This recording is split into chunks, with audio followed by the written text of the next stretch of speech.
Merci beaucoup. Vous êtes nombreux cet après-midi, ici à la Maison de la Radio. Je suis vraiment ravi d'être présent. Je ne peux pas rester très longtemps parce que le programme de cette journée est bien chargé pour moi, mais je voulais absolument être présent pour d'abord saluer cette très belle initiative de France Info et des Échos. Parler des médias, prendre le temps de réfléchir, d'échanger, prendre le temps d'imaginer des solutions nouvelles pour tenir compte de l'évolution des besoins, des usages, des attentes des auditeurs, des téléspectateurs, des lecteurs. C'est une très bonne chose et vraiment je salue tous les présidents des entreprises audiovisuelles publiques et de leurs équipes qui sont présents aujourd'hui, mais aussi vous tous, de prendre du temps pour travailler, échanger, réfléchir, penser, confronter des idées. C'est pour les décideurs publics que nous sommes, que je suis, essentiel, parce que définir des politiques publiques aujourd'hui, au XXIe siècle, ça ne peut fonctionner que si on est en phase avec cette effervescence d'idées et cette effervescence intellectuelle que vous représentez très bien aujourd'hui. Je voudrais saluer aussi Aurore Berger, Pascal Bois, qui sont présents, deux députés très impliqués sur les questions de médias. Et saluer Sylvie Pierre Brossolette aussi, du Conseil supérieur de l'audiovisuel. Et pardon si je n'ai cité pas tous les élus et autres présidents, mais je voulais vraiment vous remercier encore de votre présence et vous dire que j'aurai l'occasion, évidemment, après un travail préparatoire avec les parlementaires, avec les élus, avec les acteurs du secteur, de vous dire plus précisément dans quelques semaines quelle est la vision que je peux avoir et celle du gouvernement en matière d'organisation de l'audiovisuel public et plus largement d'évolution de la réglementation, de la législation en matière d'audiovisuel. Mais je voulais aujourd'hui vous dire quelques mots sur les médias et sur la relation des médias aujourd'hui avec nos compatriotes et plus largement les citoyens d'Europe et du monde. Je résumerai d'abord par un mot qui est le mot de confiance. C'est de confiance, effectivement, que je veux vous parler aujourd'hui. Lorsqu'on m'a invité à participer à cette journée, lorsqu'on m'a invité à réfléchir aux médias de demain, c'est à ce mot que j'ai pensé immédiatement. La confiance sur laquelle repose notre société. Une confiance qui est aujourd'hui menacée. Cette confiance qu'il nous faut à tout prix restaurer. Confiance dans les élites, confiance dans les responsables politiques et confiance dans les médias. À l'heure du numérique et des réseaux sociaux, à l'heure de l'abondance des contenus et des modes d'expression, certains prédisent la disparition du journalisme, l'affaiblissement inéluctable des médias qu'on qualifie encore aujourd'hui de traditionnels. La disparition de ce métier, de ces métiers, je n'y crois absolument pas.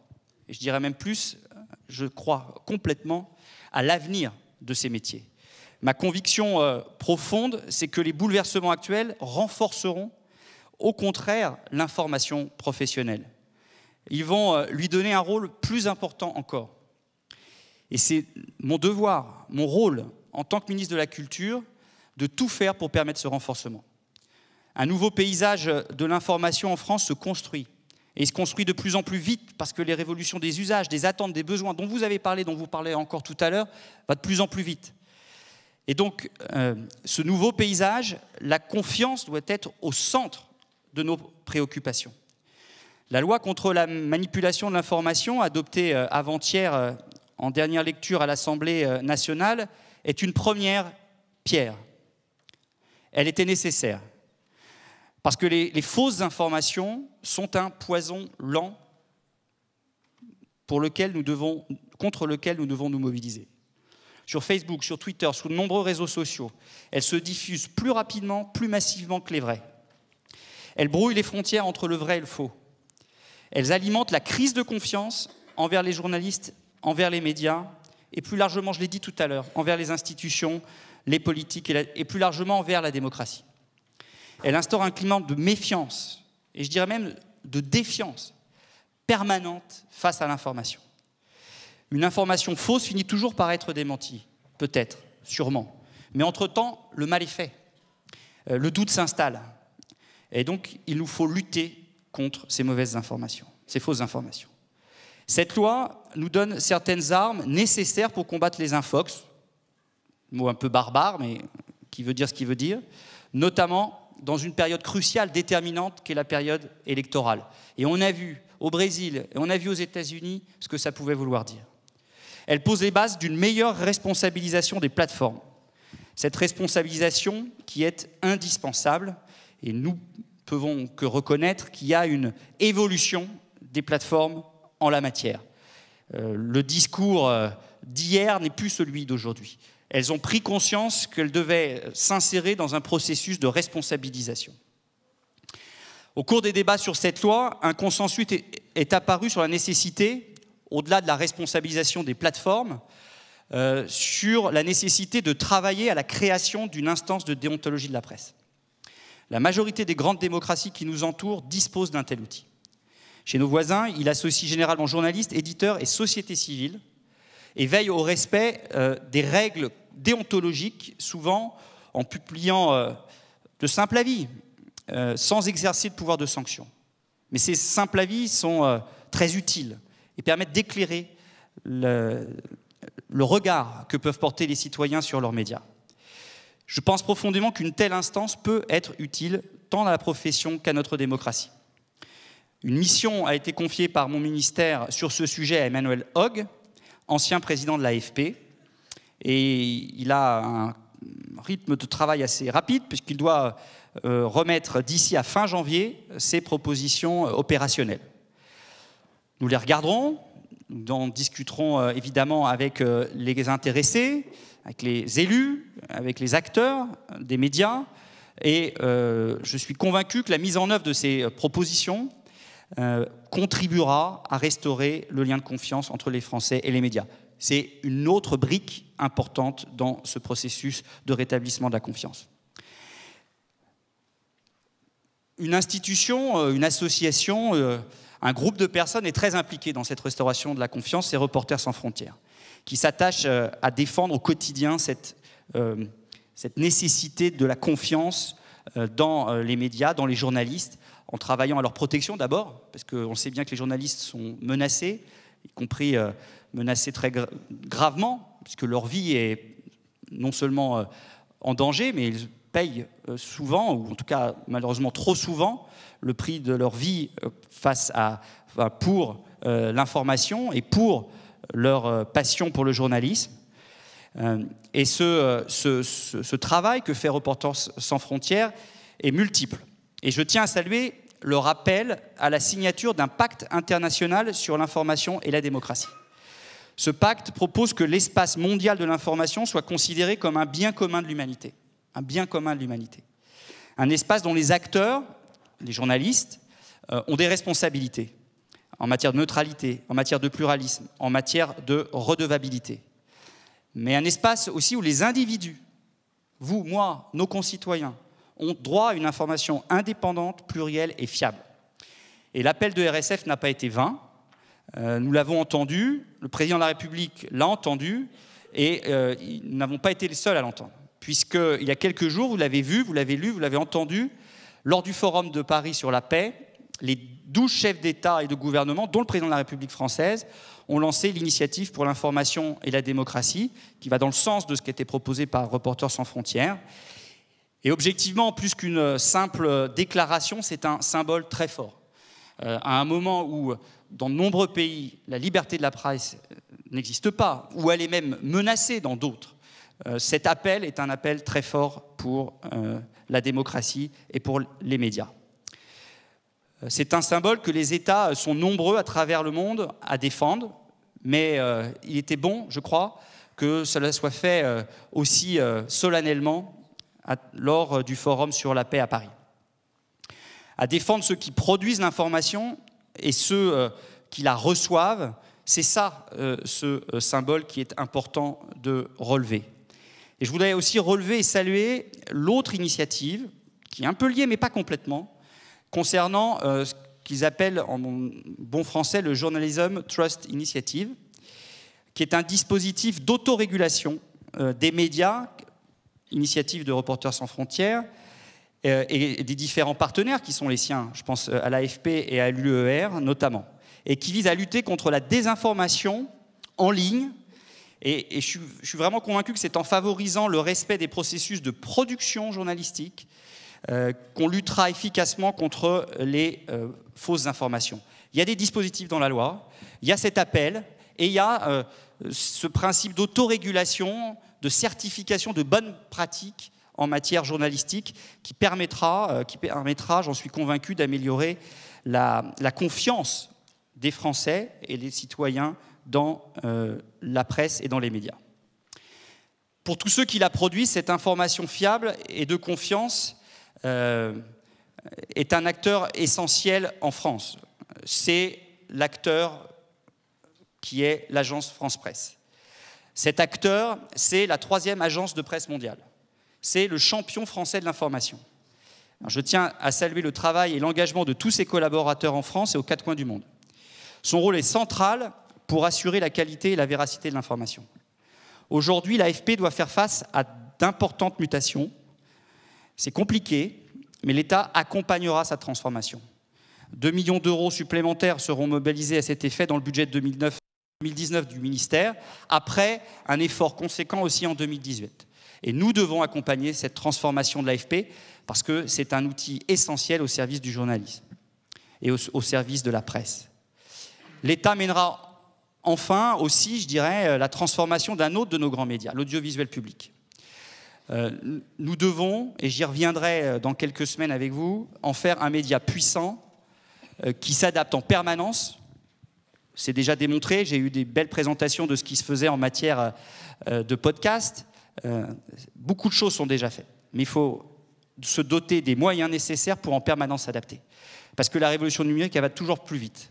Et donc, nous devons, nous, responsables publics, donner les moyens dans différents types d'interventions aux entreprises d'audiovisuel public, à l'audiovisuel public, pour faire face à cette révolution, pour faire face à l'évolution des usages, des besoins et des attentes. Je souhaite vraiment de faire de l'audiovisuel public une référence en Europe. Beaucoup de choses, et sur bien des points, on est déjà une référence en Europe. Mais il faut qu'on aille encore plus loin et que l'État accompagne cette mutation. C'est de la qualité et de la proximité de cette information qu'on naîtra la confiance. Cette capacité d'avoir un média d'audiovisuel public puissant que naîtra aussi cette confiance. La qualité, c'est celle notamment des émissions d'investigation. Je voulais faire un focus aujourd'hui sur ce point-là avec vous. Elle est au cœur des missions de l'audiovisuel public. Cette mission, l'audiovisuel public l'a remplie de manière admirable. Et je voudrais le réaffirmer aujourd'hui. D'après un sondage Ipsos publié en juin, nos concitoyens font une grande confiance aux journalistes d'investigation, et notamment de télévision, et aussi de radio, j'y reviendrai juste après, sur ce sujet. Ils plébiscitent, par exemple, Envoyé spécial et Cache Investigation, des programmes d'Élise Lucet, que je tiens à saluer. Je tiens à saluer aussi Delphine Ernotte qui est présente aujourd'hui. L'investigation s'illustre ici aussi, dans la maison de la radio, par la cellule Investigation de Radio France. Et je crois que c'est à la lumière de la violence des attaques politiques, parfois dont les journalistes d'investigation font l'objet, qu'on peut mesurer le rôle fondamental qu'ils jouent pour notre démocratie. Tous ces programmes, nous devons continuer à les développer, à les soutenir, et en tout cas, ce sera pour moi un enjeu majeur pour l'avenir. Mais l'audiovisuel public n'en a évidemment pas le monopole. Je veux à ce titre saluer les enquêtes, par exemple, du journal Le Monde. Je cite des titres, mais tous ceux qui font ce travail-là sont aussi à valoriser, et son partenariat avec le Consortium international des journalistes d'investigation sur les Panama Papers, les Paradise Papers, les LuxLeaks, les SwissLeaks, les Football Leaks. Les journalistes français ont su prendre leurs responsabilités. Et je veux vraiment les en remercier. Il y a la proximité aussi. Journalisme d'investigation, la qualité de l'information et aussi la proximité. Cela veut dire des médias qui ressemblent aux Français dans leur diversité. On parlait tout à l'heure de ce qui se faisait en matière d'égalité des chances. Pour que nos médias parlent à tous, il faut que nos médias parlent de tous. La question de la représentation est une importance capitale. Et je sais par exemple que France Médias Monde fait beaucoup pour cela. On ne peut pas montrer nos territoires et nos quartiers dans nos JT uniquement quand ils vont mal ou quand il y a des troubles. On ne peut pas parler de la Réunion simplement quand c'est difficile, comme en ce moment. Sur ce sujet précis, les choses doivent changer. Les choses vont changer, puisqu'il y a un certain nombre de réformes qui ont été lancées et qui doivent conduire à une présence plus importante de la diversité dans l'audiovisuel public. Nous travaillons avec un groupe de parlementaires et France Télévisions pour améliorer, par exemple, la visibilité des Outre-mer sur la télévision publique.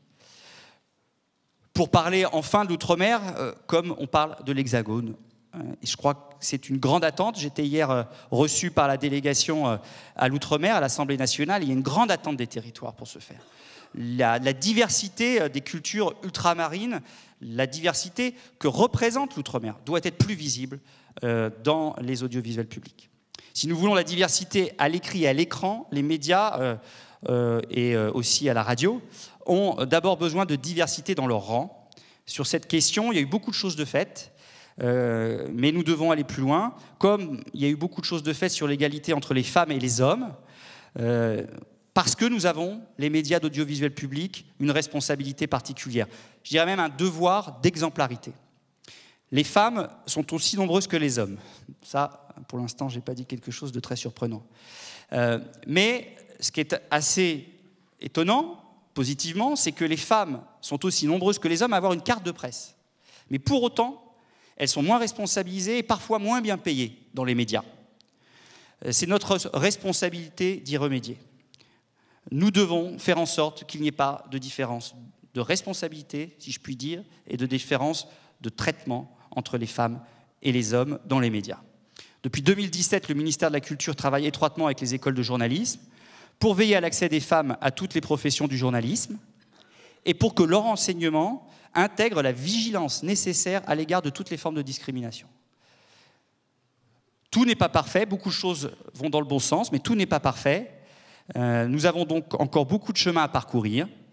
Mais alors que se tient la 22e semaine européenne pour l'emploi des personnes handicapées, je voulais aussi aujourd'hui saluer les efforts des médias français, notamment les médias audiovisuels publics, mais pas seulement, en matière d'insération des personnes handicapées dans la société.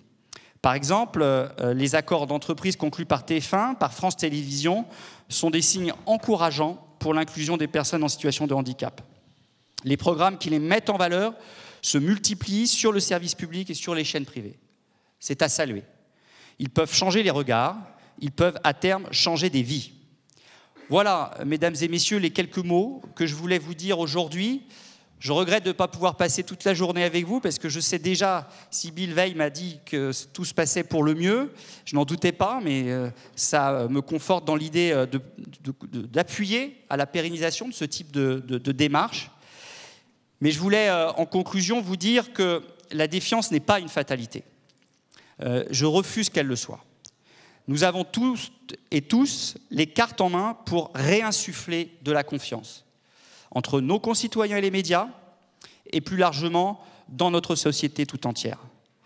C'est un gros défi, c'est un immense chantier, mais les transformations que nous engageons, les changements que nous initions, le paysage qu'ensemble nous bâtissons, je crois que effectivement tout cela nous y aidera. Merci à vous. Merci, Monsieur le Ministre.